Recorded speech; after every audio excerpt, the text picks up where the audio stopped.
Di sana ketika Kim melihat Choi yang sudah seperti itu, dia berkata seolah-olah nalurinya sudah hilang begitu saja. Apa dia memang terlahir seperti ini, atau dia mengalami suatu kejadian untuk menjadi seperti ini? Namun ya, akhirnya Choi pun sudah menjadi tenang sekarang. Kim di sana hanya bertanya, "Apa yang kau lakukan?" Choi berkata, "Coba saja ambil ini dariku jika kau bisa," ucap Choi. "Dasar sialan. Satu hal yang aku pasti tahu, wanita ini adalah..." Di sana Kim berkata, "Maaf aku bercanda denganmu, maaf aku sudah kelewatan yang tadi. Wanita ini pasti menemukan hidden dungeon." "Itulah yang kupikirkan. Ayo kita cari dungeon bersama-sama. Aku akan bantumu," ucap Kim. Namun kita pun dipindahkan scene ke rumah. Di sana Nara sedang tidak enak badan. "Aku tidak mau makan." "Bukankah kau menyukai ini?" ucap Choi sambil membawa bungkusan makanan. "Ya sudah, aku makan sendiri." "Apa kau pikir itu adalah masalahnya sekarang?" ucap Nara. "Apa maksudmu? Dari mana saja kau?" ucap Nara. "Bagaimana kau meninggalkanku di sana begitu saja? Banyak polisi tadi di sana." "Hei, ayolah, kalian kan juga tadi ninggalin aku. Kenapa kau protes saat aku meninggalkanmu?" "Memang sih, tapi tetap saja." Di sana Choi mau makan makanannya sambil berkata, "Apa kau sudah tenang sekarang?" Iya, begitulah. Terus sekarang apa yang akan kau lakukan untuk mendapat uang?" "Arena dogfight geringnya sudah tidak ada. Apa kau mau mulai persiapan daftar kerja di guild sekarang?" ucap Choi. Namun di sana Choi berkata, "Tidak, aku ingin mencari hidden dungeon lagi. Aku akan pulang larut malam untuk ke depannya." "Apa? Kenapa kau kembali ke sana?" Tidak, yang lebih penting bagaimana bisa? Apa kau tahu di mana hidden dungeon itu?" "Ya, dengan dungeon roulette." "Maksudku bukan itu. Itu kan sudah tidak punya afiliasi. Lalu bagaimana kau bisa masuk ke sana? Kau kan tidak punya guild." "Aku sudah menyelesaikan masalah itu kok," ucap Choi. "Kim Dongju bilang kalau dia akan bantuku." "Apa? Tunggu, maksudmu Kim Dongju si S-rank itu?" "Ya, itu betul. Kau bisa langsung mengenalinya hanya dari namanya ya. Tapi kau tidak terlihat mengenalinya waktu dia duduk di sebelahmu," ucap Choi.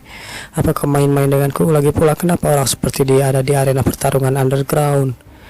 "Ya, dia pria di sebelahmu itu, dia benar-benar terlihat seperti orang tua. Kau tahu, bisa saja orang itu akan menyamar lagi, ya kan?" ucap Choi.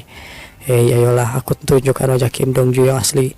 "Benarkah? Serius? Bagaimana kau bisa kenal dengan orang seperti itu?" ucap Nara sambil memperlihatkan handphonenya. Di dalam handphonenya terlihat Kim Dongju sedang membantai para ular monster yang ada di sana. "Serius, bagaimana kau bisa kenal dengan orang seperti ini sih?" "Kau tahu Guild Rebellion kan? Dia adalah anggota dari guild itu," ucap Nara. "Benarkah?" "Ya, seriusan. Orang ini beneran dia. Jadi bagaimana mungkin?" ucap Nara. "Katanya dia pakai item untuk mengubah penampilannya." "Apa?" ucap Nara. Dia benar-benar kaget. Aku jadi banyak ngomong sembarangan di depan dia. Lalu Choi di sana menenangkannya. "Tidak apa-apa, dia juga tidak peduli kok. Sekarang aku jadi tidak berani minta gabung ke guild itu." "Memangnya apa yang begitu hebat tentang Guild Rebellion?" ucap Choi. "Guild itu jelas-jelas hebat lah. Kalau kau masuk ke Guild Rebellion, kau tidak akan mengkhawatirkan tentang uang lagi," ucap Nara. "Fasilitas mereka juga sangat luar biasa. Guild Rebellion adalah guild yang didirikan oleh salah satu dari hanya 2 orang SS rank dari seluruh dunia. Dari 8 orang S rank yang ada sekarang, 3 diantaranya bergabung dengan Guild Rebellion. Karena kekuatan yang luar biasa, guild ini punya pengaruh setara dengan negara. Sederhananya, Guild Rebellion adalah hal yang terbaik di dunia." Nara menjelaskan panjang lebar, namun Choi hanya berkata, begitu ya. "Hei, ayolah, untuk masuk ke sana saja perlu uang 1:1000. Peluangnya itu sangat kecil." "Ini enak ya," ucap Choi. "Kalau begitu makanlah yang banyak." Namun di sana besok pun tiba. Di sana Choi pergi dengan Kim ke sebuah dungeon. Di sana Choi hanya melihat Kim. Namun Kim di sana merasa risih berkata, Kenapa kau melihatku seperti itu?" "Tidak, aku hanya penasaran saja. Ternyata kau adalah anggota Guild Rebellion ya," ucap Choi. "Bagaimana kau mengetahuinya?" ucap Kim. "Selain itu, kenapa kau membawa benda itu?" Lalu Choi berkata, "Bukannya kita akan masuk ke dungeon?" Nanti juga kau akan tahu setelah kau masuk. Ayo pergi." "Ya, ayolah, kenapa kau tidak beritahu aku langsung?" ucap Choi. "Sudah, jangan banyak bicara, cepat ikuti aku." Lalu Kim berkata, "Oh ya, satu hal lagi, jangan sampai kau lengah." Sambil berbalik dia berkata begitu. karena dungeon ini ilegal, itu jauh lebih berbahaya dari yang kau kira. Ingat itu. Dan akhirnya mereka pun menghadapi monster kadal di sana. Lizard Soldier, Level F, monster reguler biasa. Namun di sana monster itu dikalahkan dengan mudah oleh Choi dengan genggaman pukulan tangannya. Kau bilang kita harus tetap waspada, tapi ini sama sekali bukan ancaman, ucap Choi. Kau sungguh percaya omong kosong itu, ucap Kim. Kebanyakan dungeon ilegal hanya diisi monster di ke bawah, ingat kan? Selain itu, begitu ya. Kalau begitu ini pasti akan selesai juga nanti. Apa dungeon peringkat rendah seperti ini memang bisa jadi tempat muncul dungeon tersembunyi, ucap Choi. Toh kebanyakan dungeon tersembunyi memang ditemukan di tempat-tempat seperti ini, ucap Kim. Itulah sebabnya kita mencarinya kemana-mana, legal maupun ilegal. Perisai itu mengganggu, simpan saja di inventarismu. Diam, ucap Choi. Lalu terlihat kaki yang sangat besar. Mungkinkah itu bosnya? Kita bahkan belum menemukan apapun di dungeon ini. Makhluk ini sudah muncul lagi. Ya, itu adalah monster yang berbeda. Apa yang harus kita lakukan? Apa kita cari sedikit lagi sebelum mengalahkan bosnya? Jika kita mengalahkan bosnya, dungeon tersembunyi dan dungeon ini juga pasti akan hilang. Di sana Choi berpikir, bagaimana ya? Namun setelah berpikir, akhirnya dia memutuskan. Monster itu melihat ke arah kanan, lalu ke kiri dan gecak. Kepalanya pun hilang begitu saja. Monster itu atau bos itu telah dibunuh oleh Choi. Kenapa harus buang-buang waktu seperti itu? Kalau sampai sekarang belum muncul juga berarti memang tidak ada, ucap Choi. Ayo kita pergi saja, pulang. Aku tidak punya banyak waktu. Sambil melihat keadaan di sana, lebih baik langsung ke dungeon lain saja, ucap Choi. Dan begitulah, sambil mengingat-ingat keadaan monster cangcorang yang sebelumnya. Para cangcorang itu, saat ku ingat-ingat lagi, aku benar-benar kesusahan. Aku menghadapi mereka dengan susah payah. Sambil berteriak, dia berkata, Hyung Chan, tolong bantu aku di sini. Aku tidak kuat lagi. Choi, mati saja menggantikanku, ucap orang di belakang. Dan benar saja, itu adalah Hyung Chan. Bukankah itu alasan keluargaku mensponsori dirimu, ucap Hyung Chan. Dan akhirnya Hyung Chan mendorong Choi ke arah jurang di sana yang berisi dengan penuh makhluk monster cangcorang. Setidaknya balas budi, kau harus melakukan itu, bukan? Dan begitulah Choi pun jatuh ke dalamnya. Lalu dia terbangun. Rupanya itu adalah mimpi yang dialami oleh Choi. Setelah dia pulang dari dungeon bersama Kim, dia langsung beristirahat. Namun dia malah bermimpi tentang Choi. Dia benar-benar keringat dingin dengan apa yang terjadi. Tangannya gemetaran saat mengingat-ingat mimpi itu. Hyung Chan kesal benar. Choi benar kata, yang benar. Sekarang dia bahkan muncul di mimpiku. Si Hyung Chan sialan ini. Dia berbalik ke arah Nara. Dia sangat tidak nyenyak, padahal sebagian dari kita bahkan susah tidur, kau tahu. Memang sekarang dia merendah demi bertahan hidup. Tetapi suatu hari mungkin dia juga akan meninggalkanku. Sambil melihat Nara. Membunuhnya memang selalu jadi pilihan, ucap Choi. Tapi sekarang bukan waktunya. Kalau begitu, menyelesaikan urusan di dalam tubuh ini. Begitu aku selesai, aku tidak perlu masuk ke dungeon lagi. Dia membuka kulkas untuk mengambil air. Aku terikat pada apapun. Namun di sana akhirnya ketika dia mengambil air dan sudah mulai pagi, terlihat Nara yang sudah terlambat. Aku terlambat, dia berkata begitu. Kau mau kemana? Wawancara Good Hwajeon, ucap Nara. Oh, yang benar saja, kenapa alarmnya tidak berbunyi? Mau ku antar, ucap Choi. Hah? Kau bilang kan kau tidak punya mobil. Memangnya kau bisa mengantarku dengan apa? Tenang saja, aku punya seseorang yang bisa mengantarmu. Lalu akhirnya dipanggillah orang itu. Terlihat mobil yang sangat mewah. Nara benar-benar terkejut. Di sana ada Kim yang sudah menjemput mereka berdua. Bukankah dia orangnya waktu itu? Ucap Kim. Tuan Kim Dongju, kenapa kau ada di sini? Ucap Nara. Dia seumuran dengan kita, jadi santai saja ngomongnya. Tidak usah basa-basi dan tidak usah sopan. Siapa yang memberimu hak untuk memutuskan itu? Ucap Kim. Nara berkata, ku mohon ampuni nyawaku, Tuan Kim Dongju. Dia pingsan. Temanmu lucu juga ya, ucap Kim. Akhirnya mereka pun masuk mobil dan memutuskan untuk pergi ke tempat interview Nara. Nara, kamu diturunkan di mana? Lampu merah seberang saja, itu cukup. Guild mana yang akan kau tuju? Ucap Kim. Guild Hwajeon. Bukankah pemimpin gue mereka baru dari dungeon tersembunyi? Ya, itu karena itu guild mereka berkembang pesat. Itulah sebabnya kenapa kita tidak mencari dungeon tersembunyi bersama mereka. Namun di sana Kim berkata, aku rasa aku tidak suka rasanya bersama mereka. Aku tidak akan cocok bergabung dengan orang-orang itu. Lalu apakah cocok denganku? Cukup cocok sampai mau mengajari Jaiku? Maksudku kita ini saling kerjasama kan, ucap Kim. Bukankah aku yang kerjasama denganmu, ucap Choi. Namun di sana Nara berkata, tolong bertengkarnya nanti saja setelah aku pergilah. Akhirnya mereka pun sampai. Setelah mendrop Nara, mereka pergi ke dungeon rahasia lagi atau dungeon ilegal. Nah, kalau datang juga ya, ucap pengawal di sana. Bagaimana status dungeonnya? Statusnya aman, kalian bisa langsung masuk. Di sana Choi berkata, siapa mereka? Mereka adalah anggota guild. Hanya karena dungeon ini ilegal, apa kau pikir tidak ada yang mengurus? Habis mau dilaporkan kemana, ucap Choi. Ayolah, tidak bisa, kau juga bakal kena masalah kalau begitu. Kalau begitu, masuk saja pemimpin guild Wajon jika kau tidak ingin kena masalah, ucap Kim. Tidak, terima kasih. Ya sudah, ayo kita masuk saja, ucap Choi. Kita cari cepat lalu jalan masing-masing. Itulah yang kita lakukan. Di sana para pengawal benar-benar terpesona dengan kecantikan milik Choi. Kim benar-benar merasa terpuruk di sana. Apa yang kalian lihat, dasar bocah sialan? Tetap jaga di luar, awas kalian. Yang benar saja, apanya yang lucu? Baiklah kalau begitu, ayo masuk dan mulai pencarian hari ini, ucap Kim. Lalu, kenapa lama sekali, ucap Choi. Aku hanya ingin cepat selesai. Namun tiba-tiba saja di sana cincinnya mengeluarkan sesuatu. Kenapa ini tiba-tiba terjadi? Apa aku hanya berhayal? Lalu perutnya pun mulai terasa sakit. Mimpi semalam juga aneh. Apa aku benar-benar harus mencabut cincin ini? Lalu kenapa kalau yang dilakukan di sana? Kenapa kau diam di sana? Kau lama sekali. Diam. Ayolah cepat. Berlagak seperti bos, ucap Choi. Aku harus mengumpulkan informasi lebih tentang cincin ini, ucap Choi. Walaupun kupaksa keluar, apa yang ada di tubuhku tidak akan hilang begitu saja.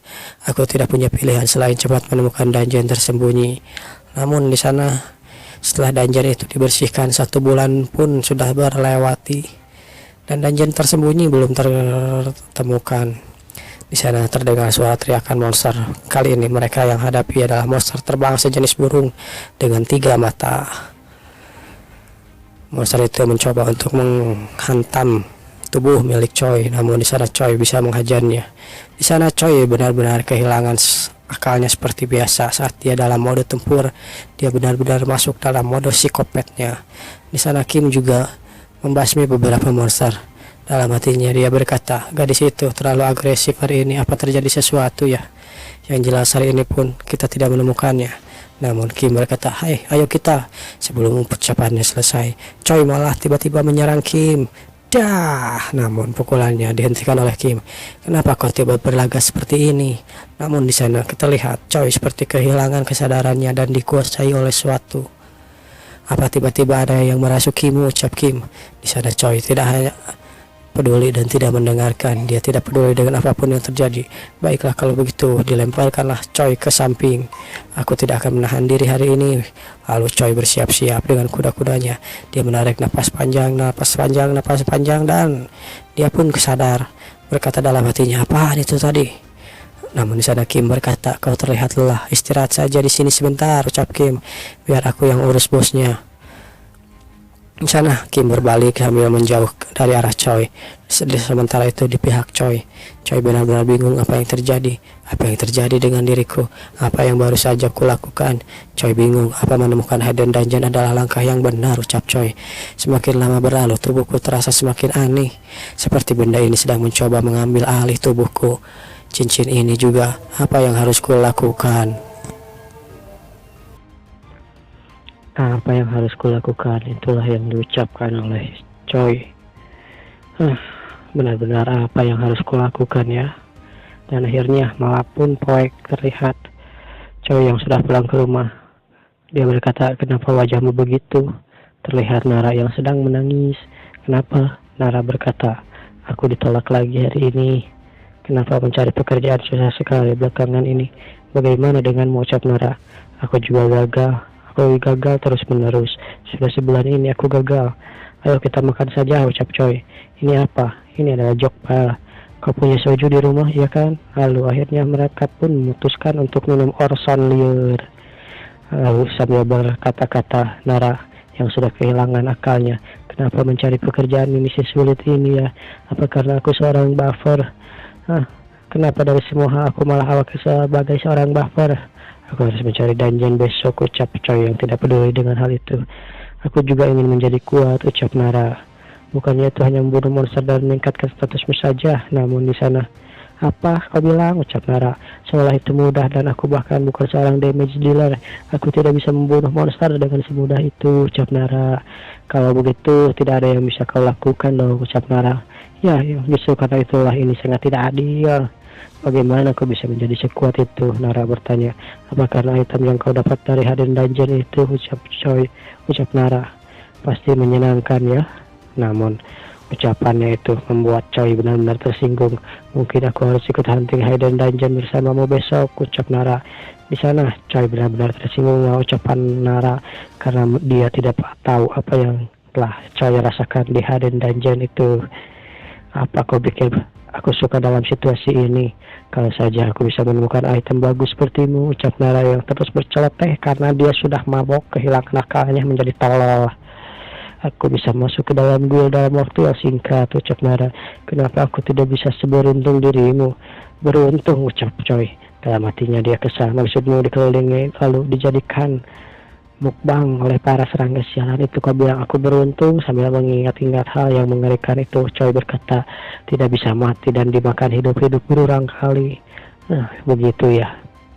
Aku tidak menjadi kuat karena aku beruntung. Aku menjadi kuat karena itu adalah satu-satunya cara untuk bertahan hidup. Udah Choi bicara tanpa tahu apapun. Choi mulai merasa kesal pada Nara. Haruskah aku membunuhnya sekarang juga? Ucap Choi. Di sana Nara yang tidak tahu menahu tentang hal itu.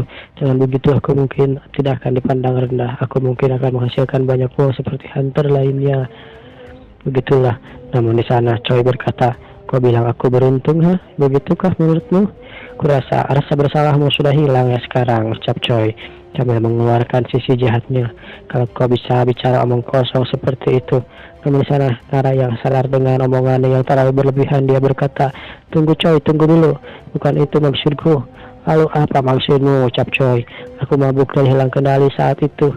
Tapi apa-apaan barusan yang kukatakan padanya, sambil mengingat-ingat lagi apa yang telah Choi lakukan pada teman-teman partinya. Bagaimana kalau dia memutuskan untuk membunuhku saat ini? Aku minta maaf, ucap Nara. Bisakah kita pura-pura aku tidak pernah mengatakannya? Sambil gemetaran dia berkata seperti itu. Aku benar-benar mengacaukannya. Di sana Choi benar-benar kesal dan melihat Nara dengan sinis. Ya, dia menarik napas. Lagi pula dia juga benar-benar tidak tahu kenapa yang kualami dalam Hidden Dungeon itu. Wajar saja kalau dia penasaran. Ya sudahlah, ucap Choi. Kita habiskan saja jokbalnya. Jangan pernah mengatakan hal seperti itu lagi. Ya, aku mengerti, ucap Nara. Lalu keadaannya pun menjadi canggung. Choi berkata, Nara, ya ada apa Choi? Kau tahu aku hampir mati di sana kan? Tapi di saat yang sama, aku menemukan cincin ini. Jadi, maksudmu ku bertahan hidup karena cincin ini?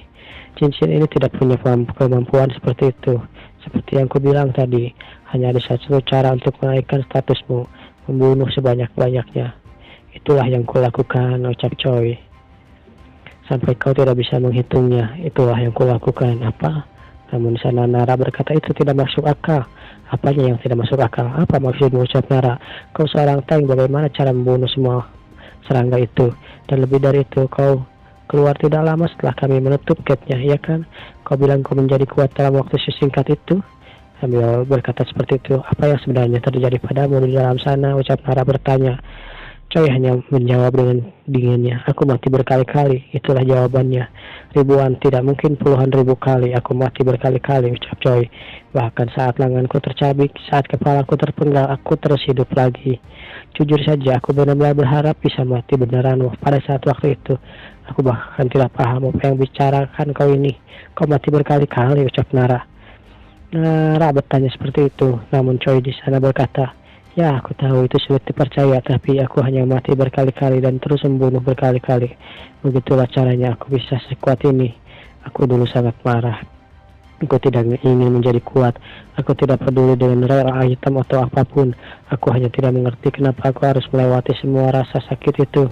Dan kemudian saat aku keluar, di luar bahkan belum berjalan waktu beberapa menit, kalian semua masih ada di sana seolah-olah tidak ada yang berubah dan seolah-olah kalian baru saja meninggalkanku.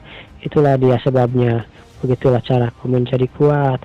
Sepertinya ada distorsi waktu di sana, ucap Choi. Di sana Nara benar-benar terkejut dengan apa yang dia dengarkan. Itu gila, ucap Nara. Aku membunuh semua serangga yang memakanku, meningkatkan statusku. Itulah yang kulakukan, dan kalian masih berada di tempat yang sama. Jadi di saat itu, tempat itu, dia sendirian. Bagaimana kau bisa menjadi kuat saat diingat-ingat lagi? Saat Nara mabok, yang dia mengoceh seenaknya. Dia berkata tentang keberuntungan, dia ingin jadi kuat, lalu mendapatkan item untuk menjadi kuat. Nara benar-benar menyesal kalau itu benar. Aku tidak paham, ucap Nara. Choi berkata, kau tidak harus memahaminya kok. Kau cukup tahu saja kalau itu memang yang terjadi. Kenapa kau menyelamatkanku? Ucap Nara bergetar berkata seperti itu. Kalau aku tahu kau akan berakhir seperti itu, seharusnya aku menghentikan mereka saat menutup gate itu, ucap Nara. Tapi aku tidak. Namun sana Choi tertawa terbahak-bahak. Hahaha. Menyelamatkanmu bukan karena aku pantas untuk kuselamatkan. Aku cuma refleks saja kalau tidak ada hal yang khusus. Jadi, namun tiba-tiba saja suatu kata kata maaf. Itulah yang dikatakan oleh Nara. Sambil tertunduk menyesal dia berkata, maafkan aku. Namun di sana Choi malah mengolok-ngoloknya. Tunggu, kau menangis? Tidak, aku tidak menangis, ucap Nara. Dan keesokan harinya pun akhirnya Choi kembali hunting bersama Kim. Apa aku pernah mendapatkan permintaan maaf dari orang lain, ucap Kim bertanya begitu. Tentu saja pernah, ucap Kim. Ya, memangnya dari siapa? Terlihat monster banteng di belakangnya. Sebenarkah dari siapa? Keluarga atau orang-orang di sekitarku, ucap Kim. Memangnya kau belum pernah mendapat permintaan maaf seumur hidupmu? Baiklah kalau begitu, bosnya sudah mati. Namun di sana Choi berkata, saat aku masih kecil mungkin sekali atau dua kali sih ingatku. Ya, ucap Kim sambil melihat Nara. Hidupmu cukup berat ya. Iya, ucap Choi. Kau pikir aku akan menghabiskan hidupku menjadi pihak yang minta maaf, tetapi tak kusangka aku akan diberi permintaan maaf seperti itu oleh Nara. Sambil mengingat-ingat kata Nara waktu itu, maaf, dia berkata begitu. Aku tidak pernah menduga akan menerima permintaan maaf dari seseorang seperti itu. Dia bahkan bukan orang yang seharusnya meminta maaf, tetap saja. Rasanya untuk pertama kalinya seseorang benar-benar menganggapku, ucap Choi. Itu adalah hal yang baru bagiku. Kau sedang bicarakan Nara ya? Iya, memangnya kenapa? Berhenti menindasnya. Ya, kau tahu ya, kalau aku membulinya. Begitulah. Dan akhirnya Kim pun pulang ke rumahnya. Ini pertama kalinya ya kita diperlihatkan suasana di rumah Kim. Tidak membuat keributan karena tidak menemukan hidden dungeon. Apa ini berkat Nara? Kalau begitu aku akan bawanya ke dalam dungeon lain kali. Mungkin aku bisa mengontrol Hyun Choi. Selain itu, menambah anggota jumlahnya akan meningkatkan kemungkinan ketahuan oleh orang-orang yang berbahaya. Dan saat sampai di rumah, dia buka pintu dan terkejut dengan sesuatu. Apa ini? Apa ini? Kembali seseorang berkata, kemana saja dirimu? Orang itu, orang seperti bule berada di sana. Kenapa gorila itu ada di sini? Ucap Kim. Sia, kalau kakak tahu aku sedang mencari hidden dungeon, maka ayolah, kau ini kan kakak bukan ibu. Lalu di sana rupanya orang asing itu adalah kakaknya dari Kim. Kakaknya berkata, aku mendengar segalanya saat perjalanan pulang. Kau bolos kerja dan bermain-main saat aku sedang pergi keluar kota. Kisana Kim hanya duduk dan selonjoran. Aku coba mengunjungi black market sekian lama. Aku ingin tahu apakah ada item baru di sana, ucap Kim. Kau tidak sedang mencari dungeon saat aku tidak ada kan? Ucap kakaknya. Tentu saja tidak. Memangnya kau pikir aku ini apa, sialan? Namun di sana perutnya langsung ditinju. Sialan, kau baru saja mengumpat pada kakakmu. Apa maksudmu, dasar gorila? Sambil menendang kakaknya. Sepertinya kakaknya adalah seorang hunter juga ya. Dasar anak nakal, mereka pun adu pukul di sana. Jaga sopan santunmu di depan kakakmu. Berapa kali ketua game memarahiku karena kau sering menghilang. Jujurlah, aku hanya akan sedikit menyiksamu kali ini. Sudah kubilang aku tidak main-main. Kalau begitu, apa yang kau lakukan sementara kau bolos kerja, ucap kakaknya. Kencan, dia bilang begitu. Kim berkata, aku sedang berkencan. Maaf Hyun Choi, aku harus meminjam namamu untuk hal seperti ini. Namun di sana kakaknya tidak percaya. Kencan, apa kau gila? Apa kau gila? Bagaimana kau bisa bertemu dengan seorang gadis? Ayolah, apa kau harus berkata seperti itu pada adikmu? Ya, maaf saja, hanya kebohongan itu terlihat sangat menggelikan. Di mana aku bertemu dengannya? Ucap kakaknya. Menyebalkan, aku pergi menonton pertarungan ilegal bulan lalu. Lalu disitulah aku bertemu dengannya. Dia adalah tipuku, ucap Kim. Ya, aku juga sedikit berbincang dengannya dan sekarang kami menjalani hal yang seperti itu. Kau tidak berhalusinasi kan? Ayolah kakak, memangnya kau pikir aku ini apa? Apa yang dilakukan di tempat seperti itu? Apa dia berbahaya? Saat ini dia tidak berafiliasi dengan guild manapun. Dia baru saja berhenti dan pekerjaannya. Dia bilang ingin rehat sebentar. Dengan begitu dia bisa menghabiskan waktunya denganku. Jadi ya kita sedikit PDKT saat ini. Lalu ya kurang lebih begitulah, ucap Kim. Dalam hatinya dia berkata, Hyun Choi maafkan aku tapi aku harus selamat dengan berbohong pada si gorila ini, kehidupan yang sibuk. Lalu di sana kakaknya berkata, apa PDKT? Memangnya kau punya waktu untuk hal seperti itu? Apa kau tidak akan bekerja? Ya ampun, cerewet sekali orang ini. Aku kerja. Aku bilang aku akan kerja kok besok. Sudah aku bilang, kau mengatakannya ratusan kali. Berhati-hatilah, ketua guild sudah hampir meledak karenamu, ucap kakaknya. Iya. Lalu Kim berpikir, apa yang harus kulakukan ya? Haruskah aku bersembunyi dulu untuk sementara? Karena kami kekurangan anggota party dungeon. Semuanya berawal dari saat itu. Sambil membayangkan masa lalunya, semua siap di posisi kalian. Seorang ketua berkata begitu. Saat aku memberi sinyal, kalian maju. Oke, baik. Namun di sana kedua kakak beradik itu malah maju sendiri. Aku yang akan menang hari ini. Rupanya mereka bersaing siapa yang paling banyak memburu monster. Dia yang menang. Kakaknya juga tidak mau kalah. Tidak semudah itu.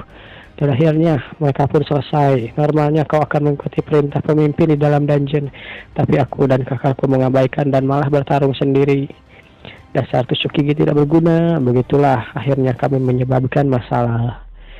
Akhirnya para anggota guild tidak mau bergabung bersama party kami karena tidak ada yang cocok. Di sana kakaknya berkata, apa tidak ada yang cocok? Kita sudah mencoba untuk menemukan seorang yang cocok di perekrutan berikutnya. Apa kita harus pergi sejauh ini? Tidak bisakah kita menarik beberapa pemula saja? Apa seorang pemula memangnya mengatakan kita itu mudah? Iya benar juga ya. Tapi aku akan mencoba mencarinya. Namun di sana kakaknya punya ide yang lain. Atau bagaimana dengan ini? Bagaimana dengan PDKT-anmu itu? Apa? Ucap Kim. Apa maksudmu? Kau gila ya? Kenapa harus dia? Namun di sana kakaknya berkata, kenapa? Kau terkejut begitu? Lagi pula dia kan hunter. Tidak bergabung dengan guild manapun. Ajak saja dia. Bukankah bagus kau bisa pacaran dengan partner di dungeon? Kalian kencan saja di dalam, biar aku yang hadapi monsternya. Tidak usah mempedulikanku. Dengan wajah psikopatnya dia melakukan itu. Mau kalian bermesraan atau tidak, aku tidak peduli. Aku hanya harus membunuh monster lebih banyak. Membayangkannya saja sudah menyenangkan. Kira-kira berapa ya yang bisa aku tebas kali ini? Namun di sana Kim berkata, kak, kenapa matamu seperti itu? Itu benar-benar menakutkan kakak. Jadi dia tinggal di mana? Makanan apa yang dia sukai? Kapan aku harus mengadakan pertemuan keluarga? Oh, gorila ini sudah kehilangan kewarasannya, ucap Kim. Sementara itu di sisi Choi, di sana Nara sudah pulang. Aku benar-benar tidak mau pulang. Tidak kusangka aku akan seperti itu. Tiba di saat dimana aku mengucapkan hal-hal ini sambil mengingat-ingat hal itu. Kemarin sangat kacau. Aku memang sudah meminta maaf karena ceritanya Choi mengejutkanku. Tapi tetap saja menemuinya secara langsung terasa canggung. Apa yang bisa kulakukan ya? Choi tidak punya tempat untuk lain untuk dituju sekarang. Setidaknya aku harus memperlakukannya dengan baik sebagai bentuk permintaan maaf yang paling dasar. Lalu dia pun masuk ke rumahnya. Aku pulang, aku lelah. Di sana Choi sudah tiba. Nara, kau sudah pulang? Sambil dia terkejut. Hei, apa yang kau lakukan di rumah sepagi ini? Aku menunggumu, ucap Choi. Baiklah, aku punya kabar sesuatu untukmu. Aku akan pindah. Apa-apaan itu maksudnya? Bukankah kau bilang tidak punya tempat tujuan, ucap Nara. Aku tidak menemukan dungeon tersembunyi lagi hari ini. Ya begitulah. Sementara kita diperlihatkan ini adalah kejadian sebelum Nara pulang. Di sana Choi hanya tiduran, rebahan, makan, minum, lalu begitu saja. Sambil memikirkan semua hal yang terjadi. Jika aku tidak punya petunjuk soal cincin ini mungkin akan lebih baik. Tapi aku sama sekali tidak punya apa-apa. Dan tubuhku juga semakin aneh, ucap Choi. Sambil mengingat-ingat hari ini. Hari ini memang tidak terjadi apa-apa. Tapi siapa yang tahu kapan hal itu akan terjadi lagi. Mungkin karena cincin ini, ucap Choi, terjadi di luar jika terjadi di luar itu akan benar-benar celaka, ucap Choi. Di luar dungeon tempat yang paling sering ku tinggali adalah rumah kita. Dan itu akan berbahaya bagi orang ini. Namun akhirnya mereka pun makan. Setelah selesai Choi membayangkan itu, Nara pulang lalu mereka pun makan bersama. Mereka menjelaskan bahwa Choi akan pindah. Dia berkata, benar sekali, makanya aku pindah. Kedengarannya aku berlebihan, tapi baiklah aku mengerti, ucap Nara. Apakah sudah punya tempat? Namun di sana Choi berkata, belum, aku akan mulai mencari, mungkin butuh sekitar 2 minggu. Ya, begitu ya, apa benar ini semua yang kau mau buat? Selama ada bahan, aku bisa masak apa saja, ucap Choi. Aku agak khawatir karena sudah lama tidak memasak. Dulu aku memasak setiap hari, sewaktu aku tinggal bersama si brengsek itu. Cih, semoga membusuk di neraka dasar dia sampah. Gitulah yang dia katakan. Kau baik-baik saja, pelan-pelan makannya. Kau yang membuatku tersedak, ucap Nara. Benar-benar dia orang ini, ucap Nara. Namun tiba-tiba Nara mendapat telepon. Siapa yang nelfon malam-malam begini? Dia mengangkat dan begitulah. Akhirnya dia pun diberikan kabar tentang lulus ujiannya. Aku lulus ujian pertama, ucap Nara. Gue Pahyok. Ya, terima kasih banyak. Tolong biarkan aku lolos juga di ujian kedua. Aku kan belum menjadi anjingmu, tapi apapun, setiap aku menjadi apapun dan menjadi siapapun, aku tidak masalah selama aku masuk kuil. Terima kasih Tuhan. Lalu kapan ke tahap keduanya? Untuk ujiannya kami akan buat tim yang dengan peserta yang lolos di tahap pertama dan masuk ke dungeon bersama. Tapi sebelumnya aku akan dapat pelatihan 1 malam atau 2 hari dimulai dari besok.